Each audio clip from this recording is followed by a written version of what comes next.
Hey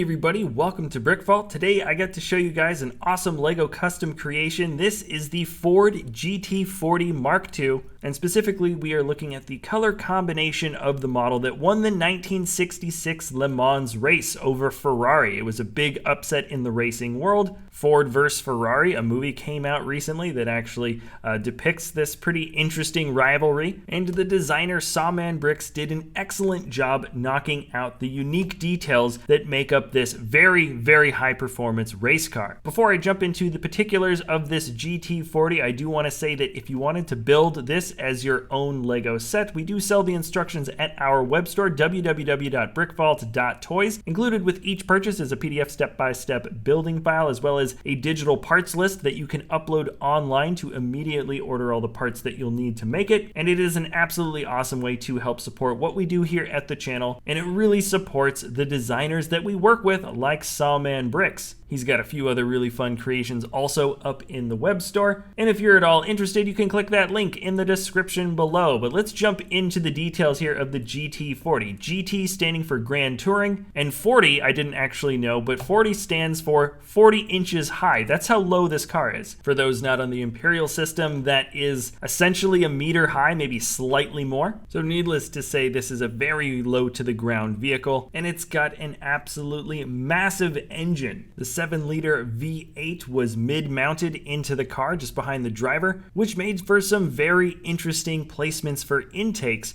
along this racing vehicle. I guess I'm going to start off by talking about its functions, what you can actually do with the car, so you can see that the doors open and the back opens and closes. It's kind of a unique breakaway point. The sheet metal comes up in the back. Almost half of all of the car looks like it rises up into the air, and it reveals the entire engine assembly as well as a whole lot more. You can see from some of the photos on the side that this is pretty accurate as to how the car actually opens up, and the internals here show what looks like a V8 engine, and you can also see the exhaust lines up with the actual exhaust tubes that come directly out the back just the same way. That's kind of a fun detail. Usually the exhaust is just a little detail that's kind of plinked onto the outside of a LEGO model, but instead it is connected directly to the internal engine assembly here, so that's just a fun thing. And then when I close this thing back up, you can see there's a couple of 2x2 rounded bricks that are on their sides here. The underside of the studs are a little bit exposed, and this is to illustrate the actual open intakes for the engine. The slope bricks on the top are the second pair of intakes, which is kind of interesting. These little tubes that would kind of curve up and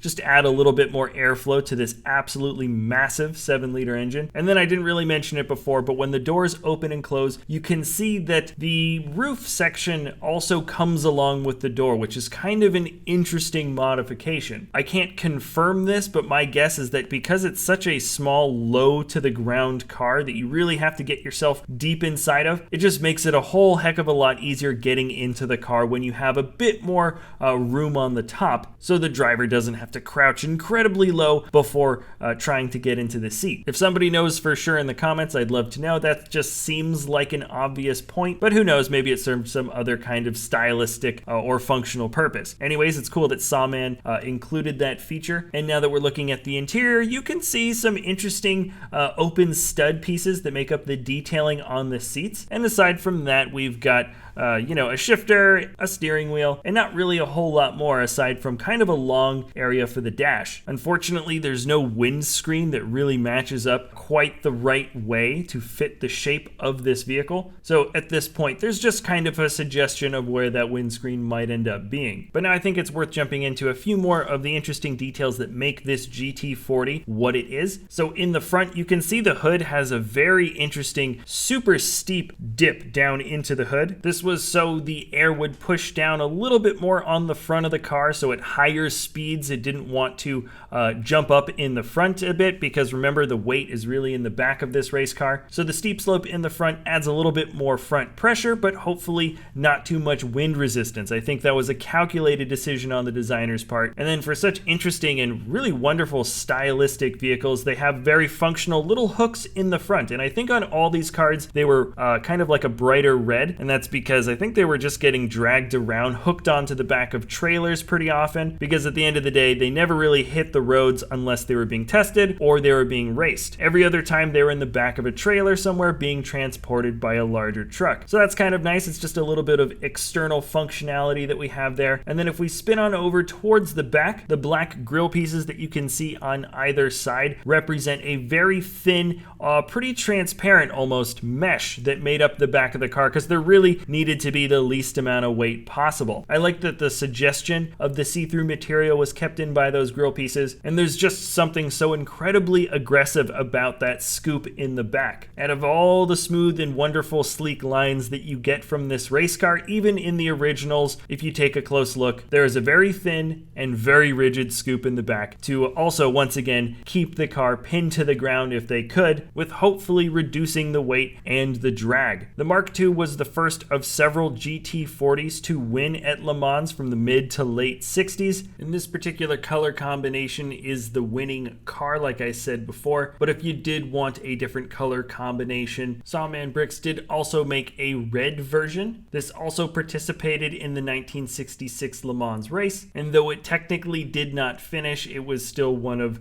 the original Mark IIs piloted by Dan Gurney and Jerry Grant. The sticker detailing turns to number 3, by the way, with a download of the instructions. There's also a PDF included if you wanted to print out the stickers on your own. And yes, both the red and black version would be included if you guys wanted to build this on your own. And then I almost forgot to include this part, but at the end of each of these videos, I do like to show you guys the handling section. So how does this custom build handle compared to a Lego set? Honestly, it feels pretty much like a Lego set. It can roll around very easily. You can pick it up quite easily. Looking at the bottom, you can see pretty much just plate detailing. It's very, very solid. You can hold it just by the tip of the nose if you want.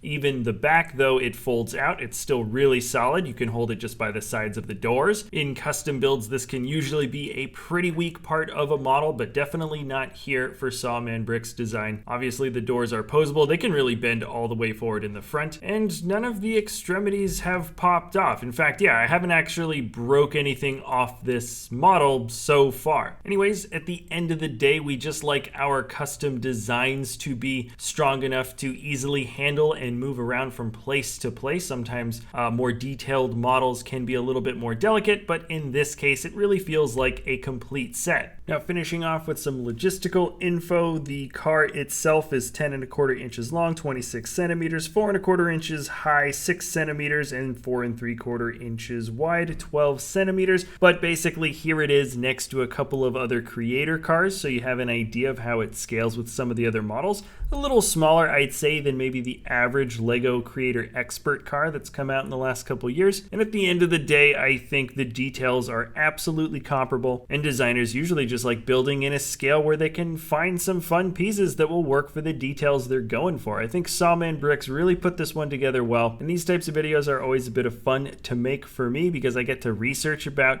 cool kinds of cars and machinery. So I definitely learned a bit about the Ford GT40 when making it, and it makes me appreciate all the more the details that Sawman Bricks decided to include. If you guys do want to build this for yourself, you can get the instructions at our web store, www.brickvault.toys. Thank you so much for watching, everybody, and we'll see you next time at BrickVault.